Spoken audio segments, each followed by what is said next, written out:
കുന്നത്തൂർ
കോവിലകത്തിന്റെ സ്വത്ത് വിവരങ്ങളെക്കുറിച്ച് വസുന്ധര നന്ദനയോട് പറയുന്നു. അമ്മ നന്ദനയ്ക്കെടുത്ത ഡ്രസ്സുകൾ കണ്ട് ഞെട്ടുന്ന കാർത്തിക, അമ്മയെപ്പറ്റി നന്ദനയോട് പരദൂഷണം പറയുന്ന കാർത്തിക, തങ്കപ്പനാശാരി സൂത്രത്തിൽ പൈസ അടിച്ചു മാറ്റാൻ സുമിത്രയുടെ വീട്ടിലെത്തുന്നു. നന്ദനയുമായി ബിസിനസ് സ്ഥാപനങ്ങളിൽ ചെന്നതിന് അമ്മയെ ചോദ്യം ചെയ്യുന്ന യതീന്ദ്രൻ, കുടുംബസ്ഥാപനങ്ങൾ നോക്കാത്തതിൽ നന്ദന ഉദയനെ കുറ്റപ്പെടുത്തുന്നു. ഇനി തുടർന്ന് കാണുക. പിന്നെ കുടുംബത്തിൽ എന്തൊക്കെ ഉണ്ടെന്നുള്ള ചോദ്യം, ആ കാര്യത്തിൽ ഒരു ഏകദേശ ധാരണയെങ്കിലും എനിക്കുണ്ട്. ഈ ചോദിക്കുന്ന ആൾക്കോ? തനിക്കറിയാമോ ഇയാൾക്ക് എന്തൊക്കെ പ്രോപ്പർട്ടി ഉണ്ടെന്ന്? അഥവാ എന്തെങ്കിലും ഉണ്ടോന്ന്? നായ്ക്കോലം കെട്ടിയാൽ കുരയ്ക്കണമെന്നാ ഭർത്താവിന്റെ വേഷം കെട്ടിയാൽ എന്ന നിലയ്ക്ക് ചോദിക്കുക. ഉദയന്നൂർ കോവിലകത്തെ വിദ്യാഭാരതിയുടെ മകളെന്ന ലേബലല്ലാതെ എന്താണ് തനിക്കുള്ളത്? സ്വത്തിനെ കുറിച്ചാണെങ്കിൽ ഏറ്റവും വിലപ്പെട്ടതെന്ന് ഞാൻ വിശ്വസിക്കുന്ന ഒന്നുണ്ട് എനിക്ക്. ഉദയന്നൂർ കോവിലകത്തെ ഭാഗീരഥി തമ്പുരാട്ടി, എന്റെ മുത്തശ്ശി. മുത്തശ്ശിക്കപ്പുറം ഒന്നിനും പ്രത്യേകിച്ച് വില കൽപ്പിക്കുന്നില്ല ഞാൻ. ആലങ്കാരിക ഭാഷയിൽ പറയാൻ കൊള്ളാം. പക്ഷേ തന്റെ ആ മുത്തശ്ശി ചിരഞ്ജീവിയല്ല. ഇന്നല്ലെങ്കിൽ നാളെ മരിക്കും. അതോടെ ഇയാൾ പാപ്പരാവോ? അതോ മരിച്ചുപോയ മുത്തശ്ശിയുടെ ഓർമ്മകളാണ് തുടർന്നുള്ള സമ്പത്തെന്ന് പറയൂ?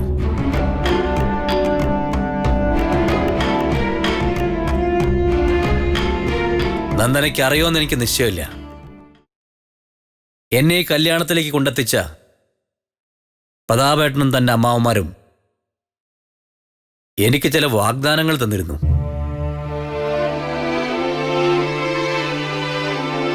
ഉദയന്നൂരിലെ അനന്തരാവകാശി എന്ന നിലയ്ക്ക് ഇയാൾക്ക് കിട്ടാൻ പോകുന്ന സ്വത്ത് എന്റെ പേരിലാക്കി തരാമെന്ന്.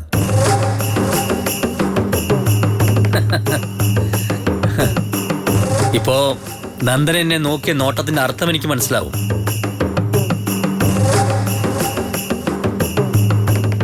ഡവറി വാങ്ങി കല്യാണത്തിന് സമ്മതിച്ച ഒരു ഫ്രോഡാ ഞാനെന്നാണ് ഇയാളെ മനസ്സിൽ ചോദിച്ചത്. എന്താ, അങ്ങനെയല്ലേ? എങ്കിലല്ല.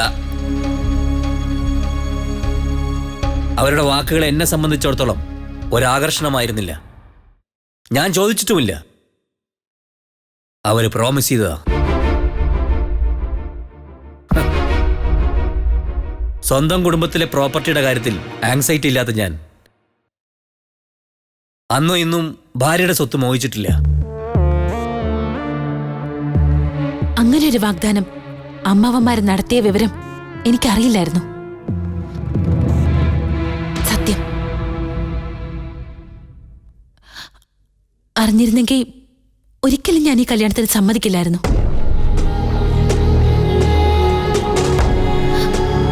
അങ്ങനെ ഒരു വാക്ക് അതോർത്തിട്ട് തല കുനിയുന്നു. എനിക്ക് സ്വത്തും പണവും ഉണ്ടായിരുന്നെങ്കിലും സ്ത്രീധനം കൊടുത്തോണ്ട് ഒരു കല്യാണം. ഉണ്ടായിരുന്നെങ്കിൽ എന്നൊരു വാക്ക് പറഞ്ഞു. അപ്പൊ ഒന്നുമില്ല തന്റെ പേരിൽ. കുറെ മനപ്രയാസമുണ്ട്. അത് പങ്കുവെക്കാവുന്നതല്ല. പങ്കുവെക്കാവുന്ന ഒരു സ്വത്ത് ഉണ്ടെങ്കിലോ? ഡിസ്ട്രിക്ട് കോഓപ്പറേറ്റീവ് ബാങ്കിൽ 70 ലക്ഷം രൂപ, MC റോഡിനോട് ചേർന്ന് 1.5 ഏക്കർ സ്ഥലം. നിലവിൽ ഇത്രയും ആസ്തിയുണ്ട് നന്ദനയ്ക്കെങ്കിലോ? കളിയാക്കണ്ട. കളിവാക്ക് പറയുന്ന ആളല്ല ഞാനെന്ന് ഇനിയും തനിക്ക് മനസ്സിലായില്ല.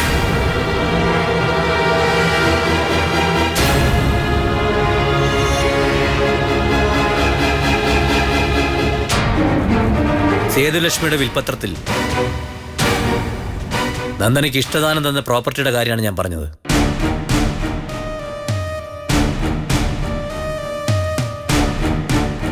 മുത്തശ്ശിയുടെ വിൽപ്പത്രത്തിന്റെ കാര്യം കൂടി അറിഞ്ഞിരിക്കുന്നത് നല്ലതായിരിക്കും. അതനുസരിച്ച് ഉദയന്നൂരിൽ നല്ലൊരു ഭാഗം സ്വത്തും ഇയാൾക്ക് അവകാശപ്പെട്ടതായിരിക്കും.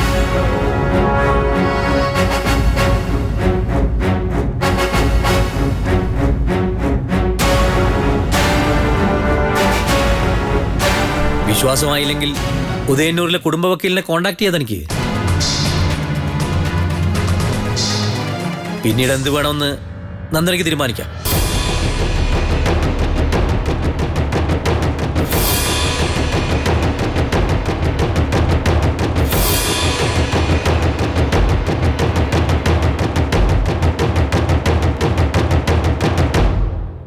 എന്താ കേട്ടതത്രയും വിശ്വസിക്കാൻ ബുദ്ധിമുട്ടുണ്ടോ?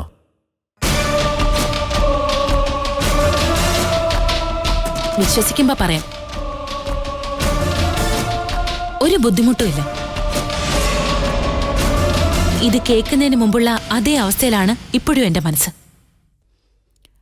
വെറുതെ ആണോന്നറിയില്ല. എന്തായാലും എന്നോട് സൂചിപ്പിച്ചു ഭാര്യയുടെ സ്വത്തിന് മേലുള്ള ഭർത്താവിന്റെ അവകാശത്തെപ്പറ്റി. അങ്ങനെ ആഗ്രഹിക്കുന്നുണ്ടെങ്കിൽ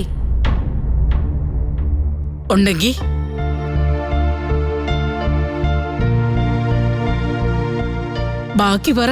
ആഗ്രഹിക്കുന്നുണ്ടെങ്കിൽ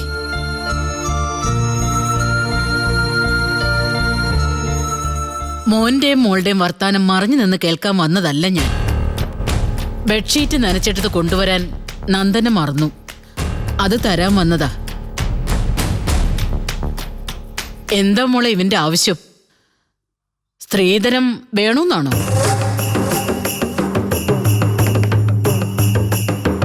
ഇവനോട് ഞാനതിന് മറുപടി പറഞ്ഞാലേ കൂടിപ്പോ. അതുകൊണ്ട് മോളോട് പറയാം, മരുമക്കളുടെ സ്ത്രീധനം കൊണ്ട് ഉണ്ണേണ്ട ഗതികേട് കുന്നത്തൂർ കോവിലകത്തിനില്ല. അല്ലെങ്കിൽ വസുന്ധരയുടെ കണ്ണടയണം. ഇവൻ മാത്രമല്ല, ഞാനും വന്ന് കണ്ട് ഇഷ്ടപ്പെട്ടിട്ടാ മോളെ ഇങ്ങോട്ട് വേളിയായി കൊണ്ടുവന്നത്.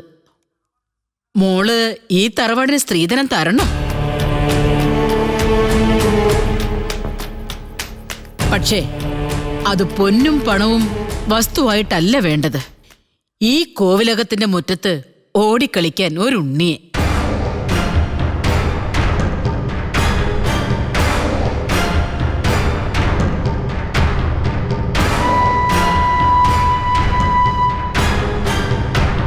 ഒരു പേരക്കുട്ടിയെ തരണം. അതാ എനിക്ക് വേണ്ട സ്ത്രീധനം.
ഉദയൻ എഴുന്നേറ്റില്ലേ മോളെ? ഇല്ലമ്മേ. ഉദയൻ രാത്രിയില് പിന്നെ എന്തെങ്കിലും മോളോട് ചോദിച്ചോ? ഇല്ല. അവൻ ഇന്നലെ കുടിച്ചിട്ടാണോ വന്നത്? അല്ലമ്മേ. ഇപ്പൊ അങ്ങനെ ഒരു പതിവില്ലെന്ന് എനിക്കറിയാം. കുടിച്ചാലും വെറുതെ അതും ഇതും സംസാരിക്കുന്ന കൂട്ടത്തിലും അല്ല അവൻ. നിങ്ങൾ ഇന്നലെ എന്താ പറഞ്ഞുകൊണ്ട് നിന്നതെന്ന് ഞാൻ പൂർണ്ണമായിട്ട് കേട്ടില്ല. അങ്ങോട്ട് വന്നപ്പോ കേട്ടത് സ്ത്രീധനത്തെ പറ്റി സംസാരിക്കുന്നതാ. അതുകൊണ്ടാ ഞാനതിന് മറുപടി പറഞ്ഞത്. അത് പിന്നെ വെറുതെ ഓരോന്ന് പറഞ്ഞ കൂട്ടത്തിൽ. ആയിരിക്കാം. എന്നാലും എനിക്ക് പറയേണ്ടത് നിന്നോട് പറയണമല്ലോ. യതീന്ദ്രന്റെ കല്യാണം കഴിഞ്ഞിട്ട് 10 വർഷമായി. കാർത്തികയുടെ കോലത്ത് എന്തൊക്കെ വസ്തുവകകളുണ്ടെന്ന് ഈ നിമിഷം വരെ ഞാൻ ചോദിച്ചിട്ടില്ല. കല്യാണ ദിവസം മണ്ഡപത്തിൽ അണിഞ്ഞുകൊണ്ട് വന്ന സ്വർണങ്ങൾ എത്ര പവനുണ്ടെന്ന് ഞാൻ നോക്കിയിട്ടില്ല.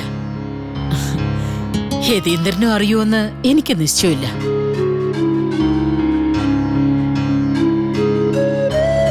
ഉദയനൊരു പെണ്ണ് കെട്ടാത്തതിന്റെ പേരിൽ കുറച്ചൊന്നുമല്ല ഞാൻ സങ്കടപ്പെട്ടത്. ഒടുവിൽ പ്രതാപന മോളുടെ കാര്യം ഇവിടെ വന്ന് പറഞ്ഞത്. അപ്പോ ഉദയൻ അടുക്കുന്നില്ല. അവന്റെ മനസ്സ് മാറ്റിയെടുത്തതിലും പ്രതാപന് നല്ലൊരു പങ്കുണ്ട്. ഞാൻ മോളെ കാണാൻ ഉദയന്നൂര് വന്നത് മോൾ ഓർക്കുന്നുണ്ടോ? ഒറ്റ നോട്ടത്തിലെ എനിക്ക് മോളെ ഇഷ്ടപ്പെട്ടു. അന്ന് അറിഞ്ഞിരുന്നോ അതൊരു കല്യാണാലോചനയുടെ തുടക്കമാണെന്ന്? ഇല്ല. ഇവിടുന്ന് പെണ്ണ് കാണാൻ വന്നു പോയതിനു ശേഷം വല്യമാമൻ പറഞ്ഞിട്ടാ അതറിഞ്ഞത്.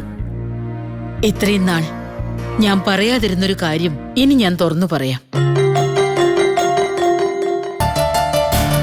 എന്റെ കണ്ണിൽ ഉദയൻ എന്നും ചെറിയ കുട്ടിയാ. എല്ലാ അമ്മമാർക്കും അങ്ങനെയാണല്ലോ. മക്കൾ എത്ര പ്രായം എത്തിയാലും അവരുടെ കണ്ണിൽ എപ്പോഴും കൊച്ചുകുട്ടികളായിരിക്കും. മറ്റുള്ളവരാ പ്രായ കൂടുതലിനെ പറ്റിയൊക്കെ ചിന്തിക്കുന്നത്. ഞാൻ പറഞ്ഞു വരുന്നത് എന്താണെന്ന് നന്ദനിക്ക് മനസ്സിലായി കാണും. ഉദയന്റെ പ്രായം. പ്രായക്കൂടുതലുള്ള ഉദയനെ നീ ഇഷ്ടപ്പെടുവോ, കല്യാണത്തിന് സമ്മതിക്കുവോ എന്നായിരുന്നു എന്റെ പേടി. അപ്പോഴാ പ്രതാപൻ എന്നെ അറിയിക്കുന്നത് നന്ദന സമ്മതം പറഞ്ഞുവെന്ന്. അതിന്റെ കാരണം എന്താണെന്ന് ഇപ്പം ഞാൻ ചോദിക്കുന്നത് അഭംഗിയാ. എന്നാലും ഉദയന്റെയും ഇപ്പം നിന്റെയും അമ്മ എന്ന നിലയിലും ഞാൻ ഊഹിക്കുന്നു. ഉദയന്റെ മനസ്സ് മോള് തിരിച്ചറിഞ്ഞു. അതാ കല്യാണത്തിന് സമ്മതിക്കാൻ കാരണം. പിന്നെ നിശ്ചയവും കല്യാണവും ഒക്കെ പെട്ടെന്നായിരുന്നുവല്ലോ. അതിനിടയ്ക്ക് ഒരു തവണ പോലും മോൾക്ക് എത്ര സ്വത്തുണ്ടെന്നോ അല്ലെങ്കിൽ ഷെയറിന്റെ കാര്യമോ ഇവിടെ ഒരാളും മിണ്ടിയിട്ടില്ല. മോളോട് ആരെങ്കിലും സംസാരിച്ചിരുന്നു? ഇല്ല. എന്നാൽ എനിക്ക് അതാണ് സംസാരിക്കാനുള്ളത്. ഇന്നലെ ഞാൻ പറഞ്ഞതിന്റെ ബാക്കിയാ. ഉദയനൊരു പെണ്ണു കൊണ്ടുവരാത്തതിന്റെ പേരില് ഞാൻ തീ തിന്നതിന് 2 കാരണങ്ങളുണ്ട്. ഒന്ന്, അവന്റെ ജീവിതം അന്യാധീനപ്പെട്ടു പോകുമെന്നുള്ള പേടി. ഒറ്റത്തടിയായിട്ട് എത്ര നാള് മുന്നോട്ട് പോകും? എനിക്കൊരു വല്ലായ്മ വന്നാൽ അവൻ എങ്ങനെ ജീവിക്കും? രണ്ടാമത്, ഈ തറവാടിന്റെ ഭാവി അനിശ്ചിതത്വമാകൂല്ലോ എന്നുള്ള പേടി. യതീന്ദ്രന് ഒരു ആൺകുട്ടി ഉണ്ടായില്ല. കാർത്തികയാണെങ്കിൽ പ്രസവം നിർത്തുകയും ചെയ്തു. കുന്നത്തൂർ കോവിലകം അന്യം നിന്ന് പോവാതിരിക്കണമെങ്കിൽ ഒരു വഴിയെ ഞാൻ കാണുന്നുള്ളൂ. ഉദയനൊരു വേളി കഴിച്ച് അതിലൊരു മകനുണ്ടാവുക. നിങ്ങളുടെ കല്യാണം നടത്തുമ്പോ ആ ഒരൊറ്റ കാര്യം മാത്രമേ ഞാൻ ചിന്തിച്ചുള്ളൂ. ഉദയൻ ഇക്കാര്യം വലുതും പറഞ്ഞിട്ടുണ്ടോ മോളോട്? അത് പറഞ്ഞിട്ടുണ്ടാവില്ല. ഗൗരവം കുറഞ്ഞു പോയാലോ എന്നായിരിക്കും വിചാരം. ഗുരുവായൂരപ്പന്റെ മുമ്പില് വെണ്ണ കൊണ്ടൊരു തുലാഭാരമാണ് ഞാൻ നേർന്നിരിക്കുന്നത്. ഉദയന്റെയോ നിന്റെയോ പേരിലല്ല, വരാൻ പോകുന്ന എന്റെ ഉണ്ണിക്കണ്ണന്റെ പേരിൽ. അത്രയ്ക്ക് കാത്തിരുന്നതാ ഞാൻ ഉദയനൊന്ന് കല്യാണം കഴിച്ച് കാണാൻ. അല്ല, മോൾ ഇതിനിടയിൽ വേറെന്തോ ആലോചിക്കുന്നുണ്ടല്ലോ. എന്തായാലും അമ്മയോട് പറയൂ, കേക്കട്ടെ. ഇത്രയും നാള് കാത്തിരുന്നിട്ടും ഒരാൺകുട്ടിയെ ദത്തെടുക്കാതിരുന്നത് എന്താണെന്ന്? ഓ, അതാണോ? പലരും പറഞ്ഞു. അക്കാര്യം മാത്രം ഞാൻ അംഗീകരിച്ചില്ല.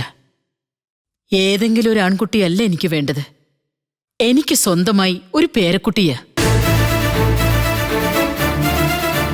എന്റെ ആഗ്രഹം വെറുതെ ആവില്ലെന്ന് എനിക്ക് നല്ല വിശ്വാസമുണ്ട്.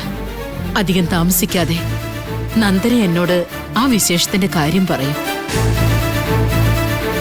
നെഞ്ചുരുകി അപേക്ഷിച്ചതാ. അത് ഗുരുവായൂരപ്പൻ കേൾക്കാതിരിക്കില്ല, എനിക്ക് ഉറപ്പുണ്ട്.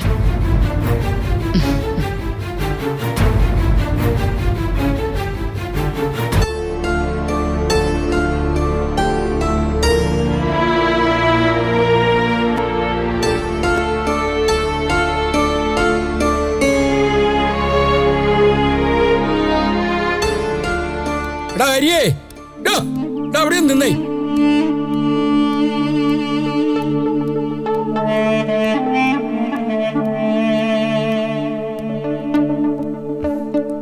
അമ്മാവനെ കണ്ടിട്ട് കുറെ നാളായല്ലോ, സ്ഥലത്തില്ലായിരുന്നോ? ഇത് ഞാൻ അങ്ങോട്ട് ചോദിക്കേണ്ട ചോദ്യം. ഒരാഴ്ച മുമ്പ് ഞാൻ ചെമ്പരിക്ക വന്നിട്ട് നിന്നെ കണ്ടില്ലല്ലോ. ഞാൻ ഓഫീസിൽ പോയി കാണും. ഞായറാഴ്ച അന്ന് അവധിയല്ലേ?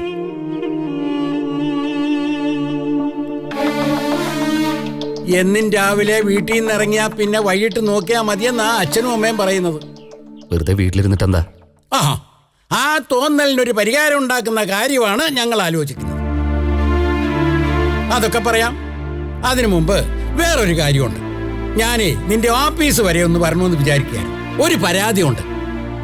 പരാതിയോ? നിന്നെ കുറിച്ചല്ല. അത് നമ്മുടെ പനക്കലെ സുമിത്ര ഇപ്പൊ വാടകയ്ക്ക് താമസിക്കുന്ന വീട്ടിൽ ഒരു പ്രശ്നം. ഓരോ തവണയും കറണ്ട് ചാർജ് കൂടി കൂടി വരുന്നു. അതനുസരിച്ച് അവർ കറണ്ട് ഉപയോഗിക്കുന്നുണ്ടോ അതൊട്ടില്ലതാനും. ഈ അസിസ്റ്റന്റ് എഞ്ചിനീയർക്കല്ലേ പരാതി കൊടുക്കേണ്ടത്? സുമിത്ര എന്നോട് പറഞ്ഞ എങ്ങനെയാ ഒഴിഞ്ഞു മാറുന്നത്? മനീഷില്ലേ അവിടെ? അവൻ ഉള്ളതും ഇല്ലാത്തതും കണക്കാ. അവൻ ഒട്ടും ചൊവ്വല്ലടാ ഹരി. ആ തള്ളയ്ക്കും പെമ്പിള്ളാർക്കും താങ്ങാവേണ്ട പയ്യനാ. പക്ഷേ അവനെ ആരെങ്കിലും താങ്ങി നിർത്തേണ്ട അവസ്ഥയാ. കോളനി താമസിക്കുന്ന ഒരു പെണ്ണുമായി ചില ഇടപാടുകളൊക്കെ ഉണ്ടായി. അവളിപ്പോ സുമിത്രയുടെ വീട്ടിലാ. മനീഷിന്റെ കല്യാണം കഴിഞ്ഞു? കല്യാണം കഴിഞ്ഞോന്ന് ചോദിച്ചാ കഴിഞ്ഞു, ഇല്ലെന്ന് ചോദിച്ചാ ഇല്ല. അതാ കണ്ടീഷൻ. ഒരു പെങ്ങളാണെങ്കിൽ കറങ്ങി തിരിഞ്ഞ് തിരിച്ചു വന്നിട്ടുണ്ട്. ഗർഭിണിയാ. സുമിത്രയുടെ ഇളയ പെണ്ണിന്റെ കാര്യം നീ അറിഞ്ഞു കാണുമല്ലോ. അമ്പിളിയോ? ആ കുട്ടിക്ക് എന്ത് പറ്റി? അപ്പൊ അത് നീ അറിഞ്ഞില്ലേ? ആ കൊച്ചിനും എന്തോ ഒരു പറ്റി. ബാംഗ്ലൂരിൽ പഠിക്കായിരുന്നല്ലോ. പെണ്ണിനെ കാണാനില്ലെന്നും പറഞ്ഞ പഠിക്കുന്ന സ്ഥാപനത്തിൽ നിന്ന് കത്ത് വന്നു. എന്നിട്ടെന്താ? ഏതോ ഒരു പയ്യനുമായി ഇഷ്ടത്തിലാണെന്നോ രണ്ടുപേരും കൂടി സ്ഥലം വിട്ടെന്നോ ഒക്കെയാ കേൾക്കുന്നത്. സുമിത്ര ഏതായാലും പോലീസിൽ പരാതി കൊടുത്തിട്ടുണ്ട്. അമ്പിളിക്ക് അങ്ങനെ സംഭവിക്കൂ? നല്ലൊരു കുട്ടിയായിരുന്നെന്നാ ഞാൻ കരുതിയത്. ആരാ മോശം? എല്ലാരും നല്ലവരാ. ഓരോരോ സാഹചര്യത്തിൽ ചെന്ന് പെട്ടുപോകുന്നതല്ലേ. സുമിത്ര ആന്റി ആകെ പ്രശ്നത്തിലായിരിക്കുമല്ലോ. ആ സ്ത്രീയുടെ കാര്യം ഓർത്താ കഷ്ടമാണ്. സ്വല്പം മുൻകോപം ഉണ്ടെങ്കിലും സുമിത്ര പാവം, ഒരു ശുദ്ധഗതിക്കാരി. ഇങ്ങനെയുള്ള മനുഷ്യർക്കാണല്ലോ ഈ വന്ന കാലത്ത് ഇത്തരം അക്രികൾ പറ്റുന്നത്. അമ്മാവൻ ഇപ്പോഴും അവിടെ പോകാറുണ്ടോ? ഉണ്ട്. എന്തിനാ ഇല്ലാന്ന് പറയുന്നത്? സഹായത്തിന് ഒരാളും കയറി ചെല്ലാത്ത വീടാ. എന്തെങ്കിലും ആവശ്യം പറഞ്ഞാ എന്നാ കഴിയുന്ന ഹെൽപ്പൊക്കെ ഞാൻ ചെയ്തു കൊടുക്കാറുണ്ട്. ഉള്ളത് പറയാമല്ലോ ഹരി. ഒരു സമയത്ത് എനിക്കും മനസ്സിൽ കുറ്റബോധം ഉണ്ടായിരുന്നു. നീയും അതിലൊരു കക്ഷിയാ. ഞാൻ കക്ഷിയാവുന്ന കാര്യമോ? അതും പനക്കലെ മൂത്ത മകളുണ്ടായിരുന്നല്ലോ നന്ദന. നീയും അവളുമായിട്ടുള്ള കല്യാണം ഉറപ്പിച്ചതായിരുന്നല്ലോ. താലി കെട്ടുന്നതിന് തൊട്ടു മുമ്പ് അത് മുടങ്ങിയത്. മുടങ്ങിയെന്നല്ല, അമ്മാവൻ മുടക്കിയെന്നാ പറയേണ്ടത്. ഞാനൊന്നും മറന്നിട്ടില്ല. ശരിയാണ്. നന്ദനയ്ക്ക് മാനസിക രോഗം വന്നിട്ടുണ്ടെന്നുള്ള തെറ്റിദ്ധാരണയുടെ പേരിൽ ഞാനും അതിന് കൂട്ടുനിന്നു. അത് ഓർത്തിട്ടാ പിന്നീട് എനിക്ക് കുറ്റബോധം ഉണ്ടായത്. പക്ഷേ ഇപ്പോ ആ കല്യാണം നടക്കാതെ പോയതിൽ ആശ്വാസാ തോന്നുന്നത്. അതെന്താ അങ്ങനെ? പ്രശ്നങ്ങൾ വിട്ടൊഴിയാത്ത ഒരു കുടുംബമാ അത്. ശിവരാമൻ മരിച്ചു. പനക്കലെ വീട് സ്ഥലവും നഷ്ടപ്പെട്ടു. മറ്റ് പിള്ളേരും രക്ഷപ്പെട്ടില്ല. അങ്ങനെ ശാപം കിട്ടിയ ഒരു വീട്ടിൽ നിന്ന് പെണ്ണ് കെട്ടിയിരുന്നെങ്കിൽ നിനക്കും സമാധാനം കിട്ടില്ലായിരുന്നു. ദേ, എന്റെ പെങ്ങടെ ഒരേ ഒരു മോനാണ്. നീയും അവിടുത്തെ പ്രശ്നങ്ങളിൽ ചെന്ന് പെടാതിരുന്നതിലാണ് എനിക്ക് ആശ്വാസം. എന്തായി ഞാൻ പറഞ്ഞ ശരിയല്ലേ? അല്ല, ഏ അമ്മാവൻ സൗകര്യപൂർവ്വം ഒരു കാര്യം മറന്നു, അഥവാ മറന്നതായിട്ട് ഭാവിക്കുന്നു. അതെന്താ? അന്ന് ഞാനും നന്ദനയും തമ്മിലുള്ള വിവാഹം നടന്നിരുന്നെങ്കിൽ ആ കുടുംബത്തിൽ ഈ പറഞ്ഞ പ്രശ്നങ്ങളൊന്നും ഉണ്ടാവില്ലായിരുന്നു. അല്ല, അത് പിന്നെ ഞാനൊന്ന് പറഞ്ഞോട്ടെ. ഞങ്ങളുടെ കല്യാണം മുടങ്ങി ഒരാഴ്ച തികയും മുമ്പ് നന്ദനയുടെ അച്ഛൻ മരിച്ചു. അന്ന് തുടങ്ങിയതാ പനക്കലെ കഷ്ടകാലം. അതേ പിന്നെ ഓരോരോ അനർത്ഥങ്ങൾ വന്നുകൂടിയത്. അമ്മാവൻ നിഷേധിച്ചാലും ഇല്ലെങ്കിലും അതാണ് സത്യം. ഒരു പക്ഷേ ഞാൻ നന്ദനെ വിവാഹം കഴിച്ചിരുന്നെങ്കിൽ നഷ്ടബോധമുണ്ട് എനിക്ക്, ശരിക്കും.